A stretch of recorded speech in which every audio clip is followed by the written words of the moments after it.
Hello, Billy Ho here, and welcome to Billy Ho Sports. You are tuned into another Breeders' Cup podcast, and in today's episode, we're diving into the Breeders' Cup Sprint. We're going to explore the top 10 contenders and aim to uncover any hidden gems if we can find any. But before we get started, let me remind you that I've got a whole collection of Breeders' Cup videos that are covering all the classic contenders and races, including the turf mile, distaff, various other news and notes, things of that nature. So, but that's not all, actually. I also create daily fantasy sports content, aka DFS, focusing on sports like PGA and NFL alike. So now, with 3 entries officially announced, we've got 10 formidable contenders to analyze. So I thank you so much for joining me. I encourage you to hit that subscribe button if you haven't done so already. Give us the thumbs up.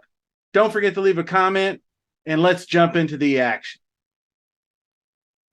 If you would like to support Billy Ho Sports, just click those 3 little dots under the video there and click on thanks. Then you can use that scale there to donate different amounts, slide it forward all you want. Super thanks are never required, but they are always very much appreciated. It helps support the show. So now let's get on with it. Elite Power, who is no stranger to the limelight, after breaking his maiden as a 4-year-old, ran off 8 straight victories. This outstanding streak includes last year's spectacular length and a quarter victory at Keeneland in the 2022 Breeders' Cup Sprint, defending champion, earning him the prestigious Eclipse Award champion male sprinter. But that doesn't end the tale there. Elite Power picked up right where he left off when he made his triumphant return in Saudi Arabia. Out there, he seized victory in the Riyadh Dirt Sprint. Then the True North Stakes was a Grade 2 event at Belmont Park on June 2nd. And that brought the streak to 7. Is a bit of a late bloomer. He didn't make his racing debut until late in the 3-year-old season. Broke his maiden in the 4 start, like I said, which was his 4-year-old, or end of 3, early 4. It kicked off the 8 race run to glory. The first significant moment was the Grade 2 Vosburg. Vosburg was a Breeders' Cup Challenge win and you're in. He secured his spot in the Breeders' Cup Sprint, which he eventually won there. So as far as pedigree goes, equally impressive.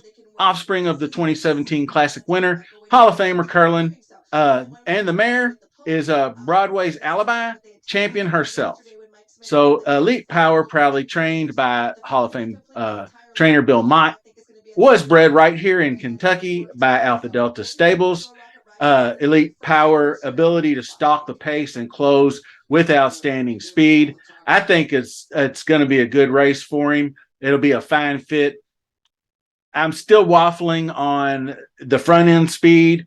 Some people think it might be problematic for his closing ability, but I don't think so. At least to this point, I'm going to have to be convinced otherwise. So on to fellow competitor Knight's journey to stardom. Nothing short of spectacular. Wasted no time in announcing a presence in the elite Grade 1 winner's circle as a 2-year-old back in 2021. He left everyone awestruck with a 5 3/4 length victory in the Hopeful Stakes. Had a solid 3-year-old campaign with 3 stakes victories and a commendable runner-up finish in the Grade 1 Allen Jerkins after he did bobble a little bit at the break. So anyway, we fast forward to the 4-year-old season. He came tantalizingly close in capturing yet another Grade 1 title as when he finished as a very close runner-up to the last year's champion male sprinter we just discussed, Elite Power, in that Grade 1 Vanderbilt handicap. Then came the Forego at Saratoga, Grade 1, August 26th. Knight turned the tables on his competitor Elite Power and secured a convincing length and 3/4 victory in the 7 furlong test. This young talent shows some versatility. He extended to 2 turns in the Parks Dirt Mile, most recently on September 23rd, finishing a commendable second place, just a little over a length behind the winner. And despite the challenging conditions of the sloppy seal track, this is going to be a cut back to 6 furlongs for the BC Sprint. I kind of like the strategy here. Send him out 2-turn mile and then drop him back to 6. I think might get him geared up for a front running effort. I think they're going to know they're going to have to steal this race out front. So the cutback's going to be good to try to get him clear of elite power. Trainer Steve Asmussen obviously knows what he's doing, and he sees striking similarities between Ganite and his legendary sire, one of my all-time favorites, Gunrunner. So you got to like that.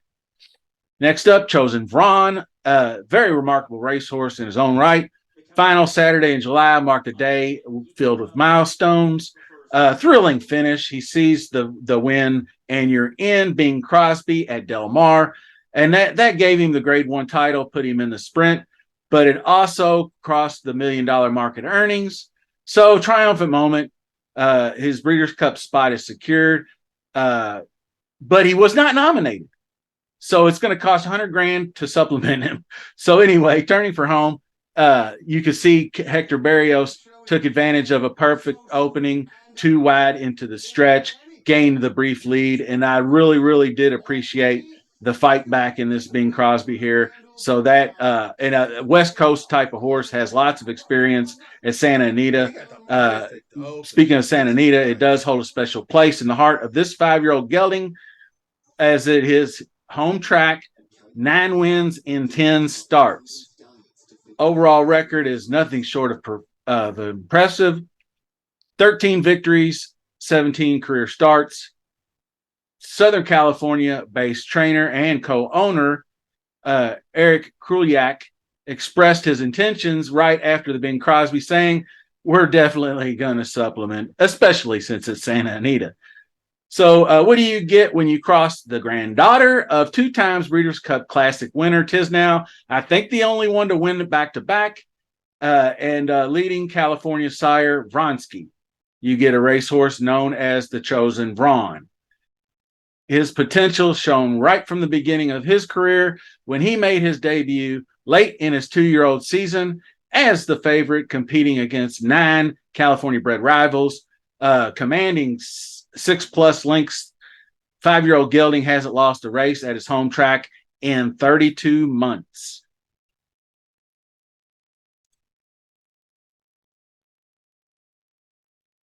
Next up, Dr. Shivel, a horse that came within an inch or two of claiming victory in the Breeders' Cup Sprint in 2021. Took the lead down the stretch there and looked really good up until a hard closing Aloha West. Clipped him at the wire by a mere nose, and he's gearing up now for another shot at that glory. 5-year-old Son of Violence, recently tuned up for this year's renewal. Valiant third-place effort in the Bing Crosby at Del Mar, which we've watched previously.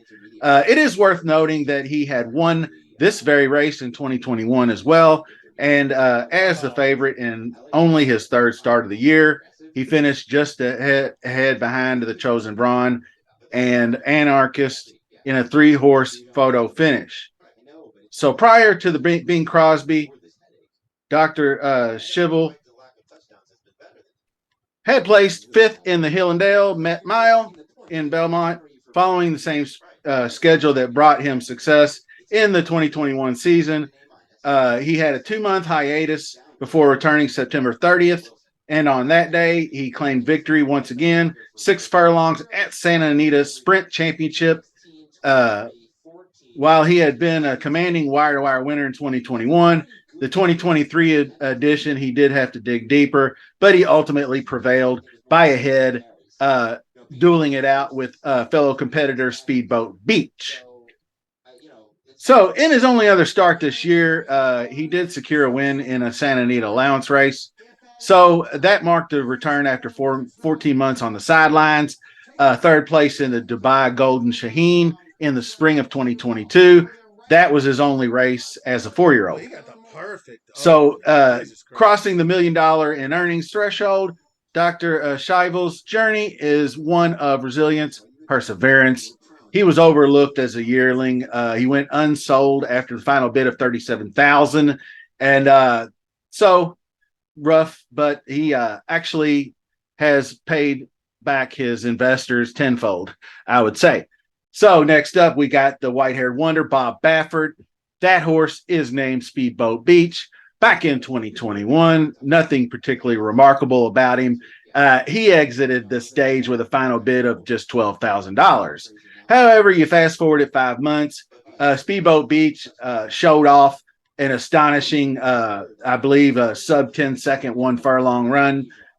He was acquired for 200 grand. So he wasted no time in making a name for himself. The career debut on last year, September 10th, 2022. Incredible speed, but set the track record going 101.86 for a 5.5 furlong dirt sprint, winning by a length and a quarter at Del Mar. 3 weeks later, versatility, sailing to a length and a quarter victory, 5 furlongs, Speakeasy Stakes on the Santa Anita turf.